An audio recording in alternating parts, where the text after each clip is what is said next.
आज इस राज्य में क्या हो रहा है आपको भी मालूम है। कुछ दिन पहले हमको ड्राइवर लोग फोन किया कि विधायक जी हम लोग बालू लेके चल रहे, परेशानी है। हम बोले भाई घाट से लेकर चुनाव तक रुकिए, परेशानी रहेगा, क्योंकि सरकार के लोगों का सीधा आदेश है यहाँ से चंदा उठा के देना है चुनाव में। के बीच से एक आवाज आया कि टाइगर विल रिप्लेस टाइगर, तो घाटशिला में भी आवाज आना चाहिए, रामदास विल रिप्लेस रामदास। हमारे डुमरी विधानसभा से जहां हम विधायक बने वहां एक ही वो नारा गूंज रहा था कि टाइगर की जगह टाइगर लेगा। जो वो साहस अगर किसी में है तो केवल और केवल जेल कैंप पार्टी में है। इसलिए हमारे प्रत्याशी श्री रामदास मुर्मू जी को विजयी बनावे। अभी देखिए चंपा चाचा सुन रहे थे, कहीं आके भाषणबाजी कर रहे थे कि नगरी में हम ये कर दिए। आप भी जानते हैं नगरी में कुछ किए, सबको उसका लिए। नगरी वाला याद होगा आपको, रिम्स टू जमीन का मामला, सभी आदिवासी लोग को उसका लिए। आदिवासी लोग लोहरदगा से आए, खूंटी से आए, लातेहार से आए, सिमडेगा से आए, गुमला से आए, रामगढ़ से आए, सिल्ली से आए, पर पता चला चंपा चाचा है ये नहीं। वहाँ कौन था? सुबह देवेंद्र नाथ महतो थे और शाम को जयराम महतो था। वो हाल जोड़ने का काम कौन किए? हमारे पार्टी के देवेंद्र बाबू किए कि नहीं? चंपा चाचा डर से अंदर में थे और उनका बेटा का बोली आप सुने होंगे, बाबूलाल भैया का। उनको मीडिया को नहीं, उनको पूछा, पुलिस बोला कि चलिए आपको अरेस्ट करके थाना ले जाते हैं। बोला नहीं, हम यूट्यूब में देखे हैं, हम लोग के आदिवासी भाई का इनकाउंटर हुआ है, तो आप मेरा इनकाउंटर कर देंगे, हमको डर है। तो बताइए बाबूलाल दा इतना डरिएगा तो राजनीति कहा कर रहे हैं? चंपा चाचा इतना खेत ला दिए हैं, बस जोतिए और खाइए। सुने कि नहीं हम घर चले जाएंगे। ये बाबूलाल जी का स्टेटमेंट है कि हम घर चले जाएंगे। तो इसलिए अब आपको तय करना है। और देखिए जहां तक पूर्व मंत्री जी का बात है, उनको तो मैं पहले श्रद्धांजलि अर्पित करता हूं। रामदास बाबू नहीं रहे हमारे बीच। उसी समय दिसम गुरु शिबू सोरेन का भी देहांत हुआ, निधन हुआ। निसंदेह उनके निधन होने से, उनके दुनिया से चले जाने से राज्य की जनता मर्माहत है, राज्य की जनता में दुख है। लेकिन ये जरूरी नहीं है कि उनके घर से जो आएगा विधायक बनने के लिए वही उस राज्य को चलाएगा या फिर वही उनकी तरह काम करेगा। यहाँ सिंपल है। आपको याद होगा जब हमारे ही डुमरी विधानसभा में जगन्नाथ बाबू नहीं रहे तो वहाँ एक स्लोगन आया कि टाइगर विल रिप्लेस टाइगर, क्योंकि जगन्नाथ बाबू को भी वहाँ टाइगर कहा जाता था। सुने आज उनके पिताजी का भी निधन हुआ, उनको भी हम श्रद्धांजलि अर्पित करते हैं। तो वहां भी जनता के बीच से एक आवाज आया कि टाइगर विल रिप्लेस टाइगर, तो घाटशिला में भी आवाज आना चाहिए, रामदास विल रिप्लेस रामदास। हमारे डुमरी विधानसभा से जहां हम विधायक बने वहां एक ही वो नारा गूंज रहा था कि टाइगर की जगह टाइगर लेगा। जो ले लिया, अब हम यहाँ कह रहे हैं, घाटशिला में वही कह रहे हैं कि रामदास जी की जगह रामदास जी लेंगे। सीधा बात है, रामदास सोरेन जी की जगह रामदास मुर्मू जी लेंगे, रामदास जी की जगह रामदास जी लेंगे। ये तो आवश्यक नहीं है कि भाई उनके घर में जो जन्म ले, उनका जो खून हो वही उनके जैसा हो, वही उनके जैसा काम करिए, जरूरी है। अगर ऐसा होता तो आज प्रधानमंत्री गांधी का पोता को होना चाहिए था, गांधी जी का पोता को होना चाहिए था, भगत सिंह के रिश्तेदार को होना चाहिए था, सरदार पटेल के रिश्तेदार को होना चाहिए था, नेताजी सुभाष चंद्र बोस के रिश्तेदारों को होना चाहिए था कि नहीं? अब गांधी जी अगर 1942 में आधे कपड़ों का आधा कपड़ा पहन के आंदोलन किए हैं और उनका वंशज अगर आज वोट टाइम में आके कहेगा कि हमारे पूर्वज महात्मा गांधी जी उस समय ऐसा किए हैं, तो भाई आज का समय अलग है, उस समय अलग थे। गांधी पूरे देश के थे, अपने परिवार के नहीं थे। क्या रामदास बाबू अपने परिवार के थे? नहीं, वो झारखंड के माफ कीजिएगा मंत्री थे। रामदास बाबू जब झारखंड के मंत्री थे तो झारखंड का कोई बेटा उनकी जगह लेगा, उनका ही परिवार क्यों लेगा? और हमको आज तक समझ में नहीं आया भाई ये सहानुभूति क्या है, इस सहानुभूति राजनीति में क्यों? आप ही बताइए, क्या अगर कोई किसी डॉक्टर का निधन हो जाए तो क्या डॉक्टर के बेटे को डॉक्टर बनाया जाता है? नहीं। क्या बनाना उचित भी रहेगा? नहीं। अगर किसी डॉक्टर का बिना समय से पहले अगर निधन हो जाता है तो क्या डॉक्टर के बेटे को डॉक्टर हम बनाएंगे? नहीं। क्या टीचर का निधन होने पे टीचर के बेटे को टीचर बनाएंगे? क्या एसपी का बेटा एसपी बनता है? तो ये कौन सा पैटर्न है भाई कि विधायक का बेटा विधायक बने, सांसद का बेटा सांसद बने, मंत्री का बेटा मंत्री बने? आखिर ये कौन सा पैटर्न है? जबकि एक एसपी से महत्वपूर्ण एक एमएलए होता है, एक डॉक्टर से महत्वपूर्ण एक एमएलए होता है, एक टीचर से महत्वपूर्ण एक एमएलए होता है, क्योंकि डॉक्टर, टीचर और एसपी का फैसला करने वाला एक एमएलए होता है। वो विधायिका का अंग होता है, वो सरकार का अंग होता है। वो फैसला करेगा कि आपके स्कूल में टीचर कितने होंगे, वो फैसला करेगा कि आपके जो हॉस्पिटल उसमें दवा का दाम क्या होगा, वो फैसला करेगा कि आपका यहाँ आईएएस का कौन यहाँ नया तबादला हो के आएगा। तो जो फैसला करता है, जो नियम बनाता है, जो इस राज्य को चलाता है, वहाँ सहानुभूति क्यों? हम सहानुभूति रखते हैं? जिन्होंने अपने परिवार में किसी को खोया है, हम सहानुभूति रखते हैं? सहानुभूति का मतलब उसके दुख में खड़ा होना। सहानुभूति का मतलब होता है उस परिवार के दुख में खड़ा होना। हम लोग दुख में खड़े हैं, अगर उस परिवार को कुछ घटेगा हम लोग देंगे। विधायक बना देना, ये कौन सा सहानुभूति है भाई? जब हम डॉक्टर के निधन पे डॉक्टर के बेटे को रिप्लेस नहीं करते हैं, जब वकील के निधन पर वकील के बेटे को वकील बना के रिप्लेस नहीं करते हैं, तो आखिर देश में ये सहानुभूति कब तक चले? इसलिए जो मंत्री जी नहीं है, हम लोग पुनः श्रद्धांजलि भी देंगे और सहानुभूति रखेंगे परिवार के प्रति, लेकिन उनको जो रिप्लेस करेगा, उनकी जगह जो जाएगा, ये बिल्कुल भी जरूरी नहीं है कि उनका अपना घर से संबंधित हो, उनके ब्लड से संबंधित हो, उस क्षेत्र का कोई ऐसा युवा जो पढ़ा लिखा हो, उनकी जगह जाए और झारखंड की आवाज को, घाटशिला की आवाज को, घाटशिला के माओ बहनों की आवाज को, घाटशिला के बुजुर्गों की आवाज को, घाटशिला के नौजवानों, किसानों, छात्रों की आवाज को विधानसभा में प्रेजेंट करे, कोई वहां जिद कर जाए, कोई वहां जिद कर जाए। इसलिए इस बार घाटशिला के उपचुनाव में रामदास मुर्मू जी जो हमारे पार्टी के प्रत्याशी हैं, आप सभी से आग्रह है एक मौका दिया जाए, क्योंकि अब पढ़े लिखे नौजवानों की राजनीति में आने की दरकार है। आप भी जानते हैं रामदास मुर्मू जी यही ठीक बगल में आरडीएम नामक एक कोचिंग क्लास चला रहे हैं, पढ़े लिखे नौजवान हैं और आपके बीच से आते हैं। तो अगर आपके बीच से आएंगे तो आपके बीच की बात को वहां लेके जाएंगे। आज देखिए, आप मेरा ही उदाहरण लीजिए, आज 1 साल होने वाला है, लेकिन आज भी मेरे घर की स्थिति वही है जो 1 साल पहले थी।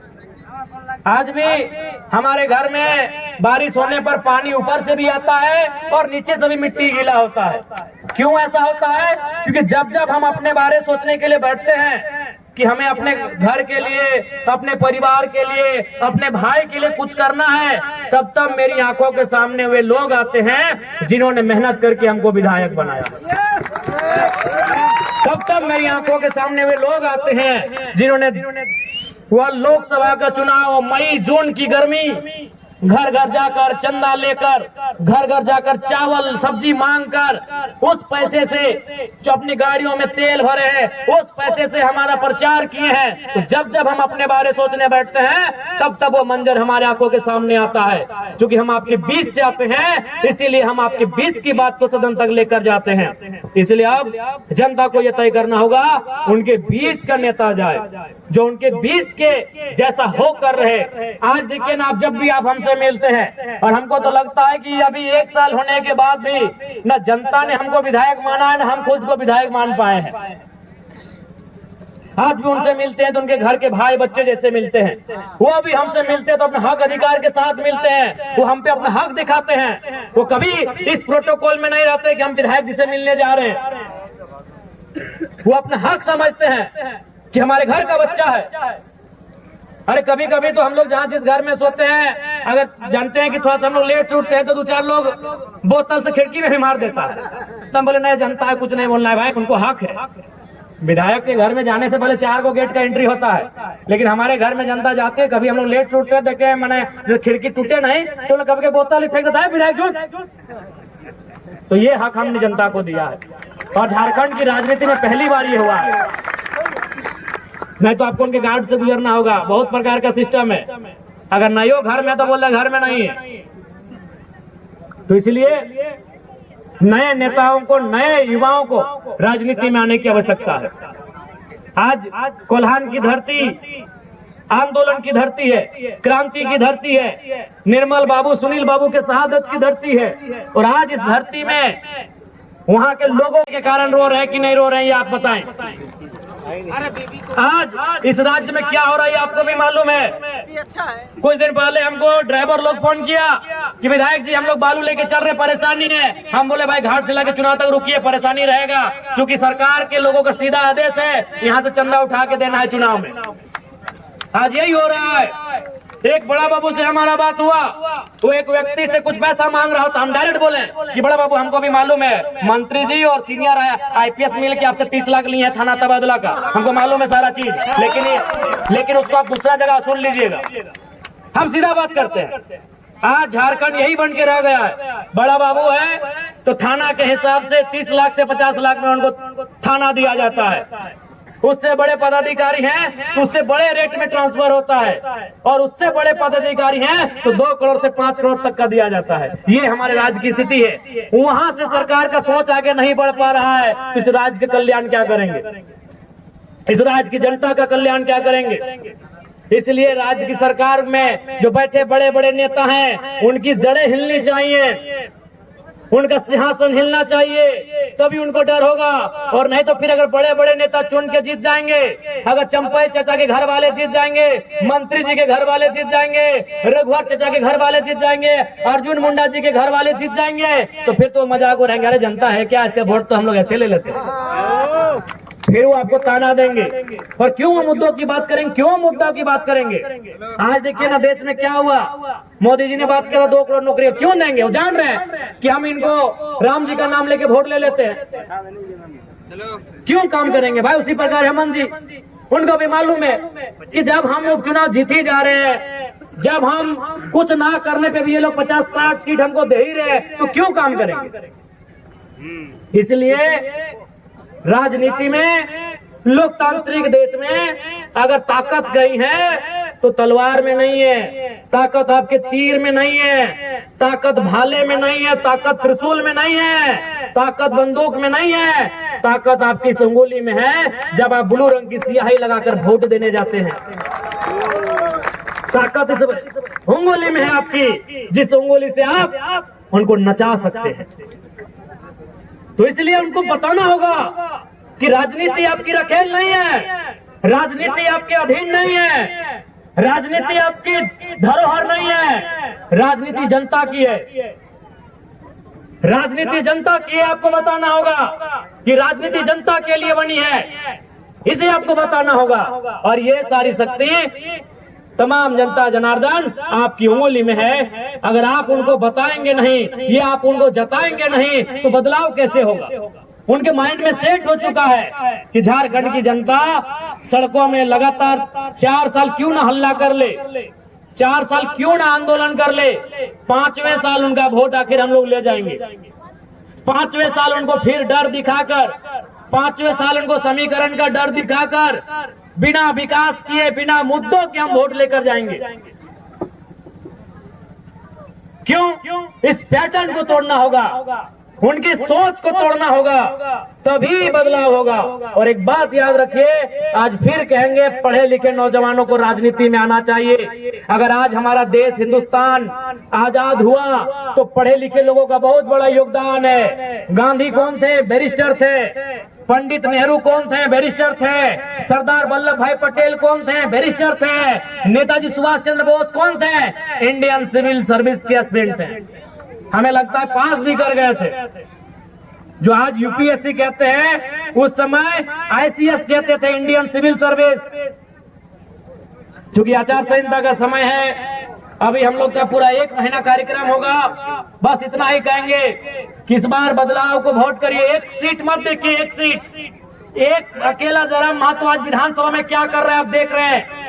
एक अकेला जयराम महतो जनता को कितनी ताकत दिया है आप देख रहे हैं कि आज हर कोई अधिकारी से आंख मिला के बात कर रहा है, हर कोई मुद्दे की बात कर रहा है, डर नहीं रहा है। तो 1 सीट हमारे लिए 100 सीटों के बराबर है। आप दीजिए, हमारी ताकत दुगना होगी, मुद्दे दोगुना उठेंगे, सदन के पटल पर उठेंगे। इसलिए चूंकि आचार संहिता है, समय का अभाव है, तमाम माताओं बहनों को विशेषकर धन्यवाद देते हुए,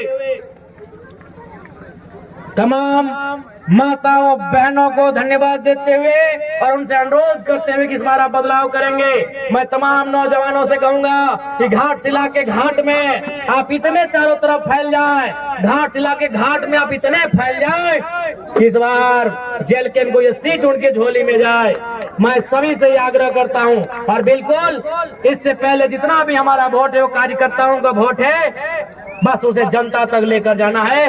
तो हमारे प्रत्याशी रामदास दा हैं, एक पढ़े लिखे नौजवान है जिन्होंने मास्टर किया है, जिन्होंने बीएड किया है, जो पढ़े लिखे हैं, चाईबासा यूनिवर्सिटी से पढ़े लिखे नौजवान हैं।